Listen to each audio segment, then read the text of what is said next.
প্রতি শুক্রবারের মতো আজকের ক্লাসটি থাকবে তাদের জন্য সাপোর্ট এবং রেজিস্ট্যান্স নিয়ে। প্রথম ক্লাস ছিল ক্যারেক্টারিস্টিক, সেকেন্ড ক্লাস ছিল ভলিউম এবং ট্রেন্ড, এবং তৃতীয় ক্লাস হচ্ছে সাপোর্ট এবং রেজিস্ট্যান্স নিয়ে। সাপোর্ট এবং রেজিস্ট্যান্স বোঝা কেন গুরুত্বপূর্ণ? কারণ কোনো একটি স্টক বারবার কোনো একটি জায়গা থেকে বারবার যখন ফিরে আসে তখন সেই প্রাইসটাকে আপনি বেঞ্চমার্ক রেজিস্ট্যান্স হিসেবে ধরে নেবেন। ওই শেয়ারটি ওই জায়গায় থেকে উপরের দিকে ওঠার জন্য বারবার সে বাধা পাচ্ছে। এই যে যেমন ডিজিআইসি এর ক্ষেত্রে যখন সে 23 চলে যাচ্ছে, আপনি এখানে যদি 19 এন্ট্রি নেন, 23 গেলে আপনি ধরেই নেবেন এই শেয়ারটি আর বাড়তে পারবে না, তাহলে আপনি এখানে একটা সেল দিয়ে বসে থাকুন। কোনো কারণে যদি এটা ব্রেকআউট হয়ে অনেক উপরে যায় তাহলে আপনি ধরে নেবেন এখান থেকে ডাবল হতে পারে, আপনি আবার 2 টাকা বাড়িয়ে নতুন করে এন্ট্রি নেবেন। যখনই রেজিস্ট্যান্স এর কাছে চলে যাবে আপনি ধরেই নেবেন যে এখানে সে একটা রেস্ট নিতে পারে বা তার আপট্রেন্ড সমাপ্ত হতে পারে। তো এই জোনটা, এই যে সাপোর্ট লেভেল বারবার যেদিকে এসে এই যে প্রাইস গুলো বারবার এদিকে এসে ঘুরে যাচ্ছে, এগুলো হচ্ছে সাপোর্ট লেভেল। তারপরে দেখে আসি চলুন।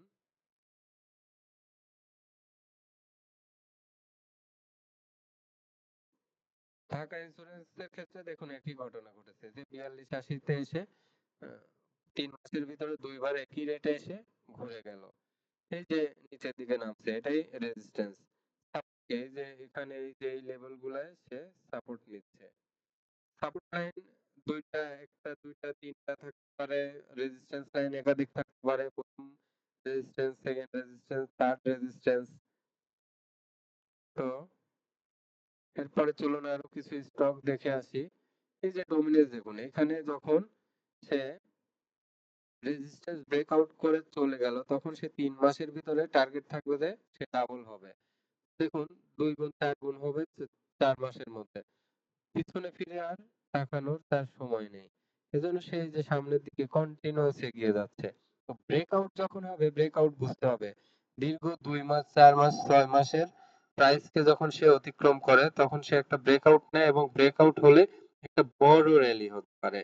মিনিমাম ডাবল আপনি বেঞ্চমার্ক ধরে নেবেন, সেটা যেতেও পারে নাও পারে। আপনি ব্রেকআউটে 20 টাকায় হলে আপনি 40 টাকা ধরে নিয়ে ট্রেড করতে থাকবেন এবং হোল্ড করতে থাকবেন। যখন ছাড়বেন কখন? সাপোর্ট রেজিস্ট্যান্স মিট করতেছে না, কিন্তু ট্রেন্ড অলওয়েজ ইওর ফ্রেন্ড। যখন ট্রেন্ড নষ্ট হয়ে গেছে 30 টাকায় গিয়ে কোনো কারণে ডাউন ট্রেন্ড চলে আসছে তখন আপনি ছেড়ে দিবেন। তো আরো কিছু স্টক চলুন দেখে আসি। এই যে দেখেন তরুণ পাওয়ারের ক্ষেত্রে একই ঘটনা ঘটেছে, একই প্রাইসে এসে 31 টাকায় বারবার সে ফিরে আসতেছে। এই প্রাইস গুলাই মূলত রেজিস্ট্যান্স। এবার স্ট্রং কিছু সাপোর্ট দেখে আসি চলুন। এই যে দেখেন দেশ গার্মেন্টস, এই যে এই লেভেলের প্রাইসটা দেখেন 106 লেভেলে সাধারণত 2 বার 3 বার এখানে কাছাকাছি এসে ফিরে যাচ্ছে। এই লেভেলটাই সাপোর্ট লেভেল।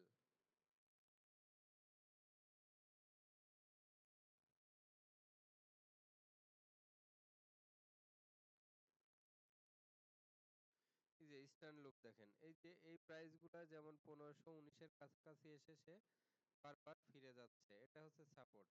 আবার দেখুন উপরে 1647 এর কাছাকাছি 3 বার 4 বার করে সে ফিরে আসতেছে, এটা হচ্ছে রেজিস্ট্যান্স। এটা যখন ব্রেক করে উপরের দিকে যাবে তখন বড় র্যালি হয়ে যে 2600 টাকা পর্যন্ত আসা কিন্তু সম্ভব। তো আজকে সাপোর্ট রেজিস্ট্যান্স সম্পর্কে শিখলেন। এই যে এখানে দেখেন কয়েকবার একই লেভেলের, এই যে এই লেভেলের ইয়েটা 110 এ এসে কেবলস ঘুরে যাচ্ছে, তাহলে ওর লেভেলটা 110। ঠিক আছে, সাপোর্ট রেজিস্ট্যান্স শিখালাম। এবং সাপোর্ট রেজিস্ট্যান্সের ক্ষেত্রে সবচেয়ে গুরুত্বপূর্ণ যে জিনিসটা দেখবেন,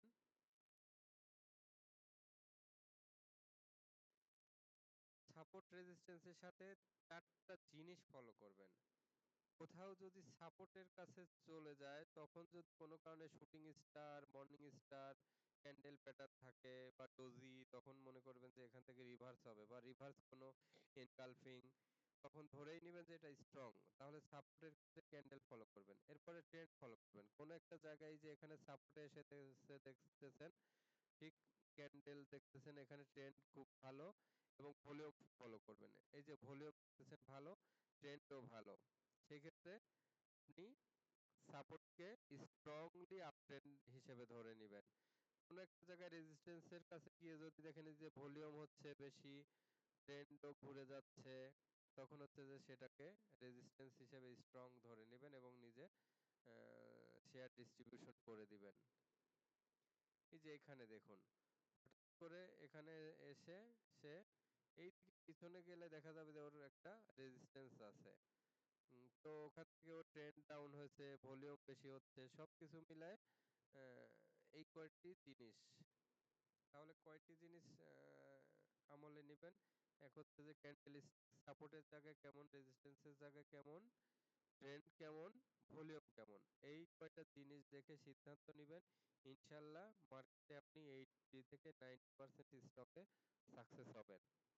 এবং কোন কোন স্টক লেটস প্রফিট রান, যতক্ষণ পর্যন্ত ট্রেন্ড ঠিক থাকবে ততক্ষণ ধরে রাখবেন যে একটা স্টকই আপনাকে ফান্ড ডাবল করে দিয়ে গেছে। তার মানে কি, একটা ফান্ড ম্যানেজারের দায়িত্ব থাকে 18-20% ইয়ারলি প্রফিট। আপনি যদি একটা 3 মাসে কোনো কারণে ডাবল পেয়ে যান, আপনার 5 বছরের ইনকাম হয়ে গেল। এবার রেস্ট নিয়ে অনেক দেখে দেখে সময় নিয়ে নিয়ে বিজনেস করেন।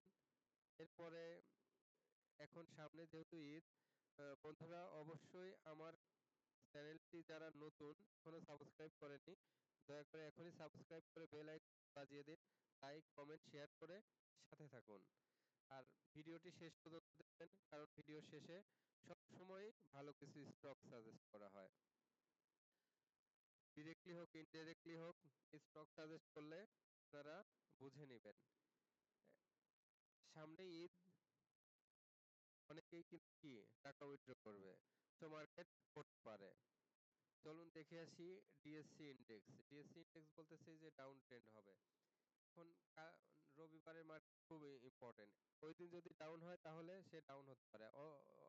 এখানে অবশ্য কি সাপোর্ট লাইন আছে, যদি ভলিউম হয়ে স্ট্রং ঘুরে তাহলে সে এখানে আরো কয়েকদিন স্টে করে বা ঘুরে যেতে পারে। সামনে যেহেতু ঈদ, আমার ধারণা মার্কেট হয় সাইডওয়েজে থাকবে বা স্লো থাকবে। মার্কেট স্লো থাকলে কি সব স্টক খারাপ হবে? না, কিছু শেয়ারে কিন্তু এর মধ্যে ভালো করবে। লো পেইড হতে পারে, ইন্স্যুরেন্স হতে পারে, যে কোনো কিছু হতে পারে। আমার তো মনে হচ্ছে যে এই যে টাকা আপনারা এই 1 মাস ফান্ড ফ্রি করা আপনাদের চ্যালেঞ্জ। আপনারা এই 1 মাস যতটা পারেন ফান্ড ফ্রি করবেন, নতুন কিছু এন্ট্রি দিবেন না। যা প্রফিটে যাবে কাছাকাছি যাবে ফান্ড ফ্রি করবেন। আর মূল্য একটা এই যে স্ক্রিনে রাখলাম কেন দেখুন, এই যে যদি মনে করেন কোনো শেয়ার কেনার পাচ্ছেন না বা ফান্ড ফ্রি রাখছেন না, মূল্য একটাতে এন্ট্রি দিয়ে রাখেন, একদম লোয়ার পজিশনে আছে, এটার লোয়ার পজিশন 354, 340, 50, 10, 15 টাকা কমতে পারে, এর বেশি কমার সুযোগ নাই। আর পারলে এটা 100-200 টাকা বাড়তে পারে বা 400-500 টাকা বাড়তে পারে, 800 টাকা হতে পারে। তো এখানে টাকা এন্ট্রি নিয়ে রেখে দিতে পারেন সেফ জোনে। আরেকটা দেখলাম লিন ডেবিডি।